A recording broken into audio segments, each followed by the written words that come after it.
मुरादाबाद जनपद के बिलारी थाना क्षेत्र के ग्राम बूढ़ मरेसी में हुई महिला की हत्या का पुलिस ने खुलासा कर दिया है। गांव के ही रहने वाले युवक ने महिला के साथ दुष्कर्म का प्रयास किया था। महिला के विरोध करने पर उसकी हत्या कर दी गई थी। पुलिस ने हत्या आरोपियों को गिरफ्तार करते हुए हत्याकांड से पर्दा उठा दिया है। 8-9 जुलाई की रात में गोपाली पुत्र चूरामन निवासी ग्राम बूढ़ मरेसी थाना बिलारी जनपद मुरादाबाद ने थाना बिलारी पर सूचना दी। उसकी पत्नी 8 जुलाई को दोपहर के समय खेत पर धान की पौध निकालने गई थी। रात्रि तक वापस नहीं आई। सूचना पर पुलिस ने उसकी पत्नी की तलाश की। गोपाली के खेत के पास पप्पू की ईख के खेत में उसकी पत्नी का शव मिला। पिता के परिजनों की शिकायत पर पुलिस ने मुकदमा दर्ज किया, मामले की जांच शुरू की, साथ ही हत्या आरोपी की तलाश शुरू की। महिला की हत्या के मामले में बिलारी थाना पुलिस ने एक आरोपी लाल सिंह पुत्र रंजीत निवासी ग्राम बूढ़ मरेसी थाना बिलारी जनपद मुरादाबाद को गिरफ्तार करते हुए हत्याकांड से पर्दा उठाया। आरोपी के कब्जे से मृतका की दराती भी बरामद हुई है। आरोपी लाल सिंह ने पुलिस को बताया कि गांव की गोपाली की पत्नी अपने खेत पर धान की पौध उखाड़ रही थी। उसी के पास मेरा भी खेत है। मैंने देखा कि पप्पू के गन्ने के खेत में घास काटने के लिए गई है। कुछ देर बाद से ही ईख के खेत में चला गया और उसे गलत काम करने की नीयत से पकड़ लिया। विरोध किया तो कहने लगी कि मैं ये बात घर पर बताऊंगी, तुम्हारे खिलाफ पुलिस में रिपोर्ट लिखवाऊंगी। जिससे मैं डर गया कि कहीं मुझे जेल ना जाना पड़े और उसका गला दबा दिया, जिससे वो बेहोश हो गई। फिर मैंने उसके जिंदा होने के डर से उसी के पेटीकोट के नाड़ी से उसकी गर्दन कस के बांध दी, जिससे उसकी मौत हो गई। मैंने उसे वहीं पर छोड़ दिया और उसकी दराती वहीं खेत में ही पीछे की तरफ पेड़ के पास डाल दी। छुपते छुपाते घर पहुंचा, तब तक गांव में शोर हो गया। गोपाली की पत्नी नहीं रही। मैं डर से घर से भाग गया। पुलिस ने आरोपी को गिरफ्तार करते हुए न्यायालय में पेश किया है और उसे जेल भेज दिया गया है।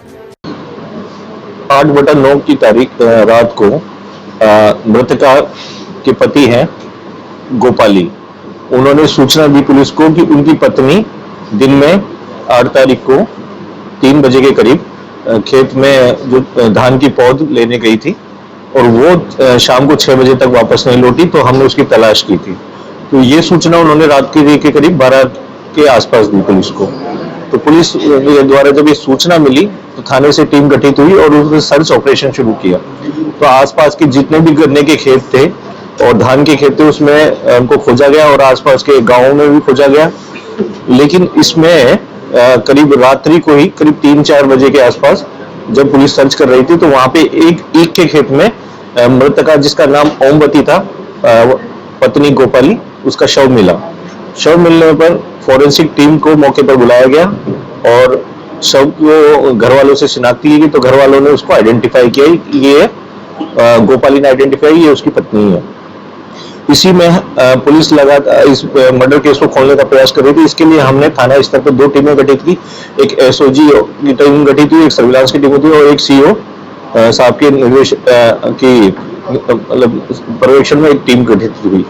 तो टीमों का जब गठन हुआ तो हमने सारी तथ्य और सारे साक्ष्य संकलित किए और इसमें जो आसपास के लोग जो उस वक्त खेत पर काम कर रहे थे उनसे भी हमने पूछताछ की।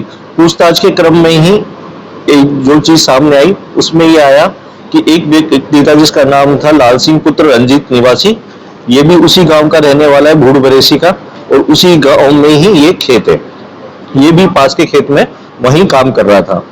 जब इससे हमने इसको हिरासत में हमने हिरासत में लेके पूछताछ की तो इसने मतलब ये इधर उधर की सूचनाएं दे रहा था, तो हमें इस पे शक हुआ। तब हम पूरी तरह जब निश्चित हो गए तो हमने इसको हिरासत में लिया और इससे भी जब पूरी चीजें बात की अच्छे से, तो इसने बताया कि ये जो ओमवती है पत्नी गोपाली, ये धान के खेत में जब पौध निकालने का कार्य कर रही थी तो इसी बीच में घास काटने के लिए गन्ने के खेत में गई थी। तो वहां पर इसको जाते हुए देखकर ये इसके पीछे पीछे चले गया और वहां जाकर इसने कहा कि मेरी नीयत खराब हो गई। तो वहां पे इसने इसके साथ जबरदस्ती करने की कोशिश की।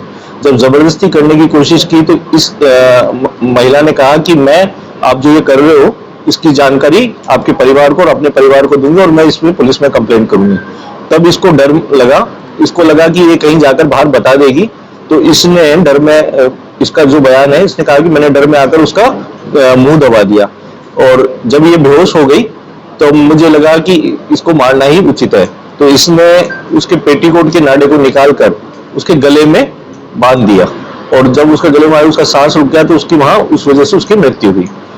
और इसमें उसी वक्त तहरीर लेकर इसमें मुकदमा पंजीकृत करा दिया गया था, शव का पोस्टमार्टम करा दिया गया था और इसमें अभियुक्त को हिरासत में ले लिया गया है। विवेचना में जो भी तथ्य सामने आएंगे, जो भी साक्ष्य के आधार पे उसमें अग्रिम विधिक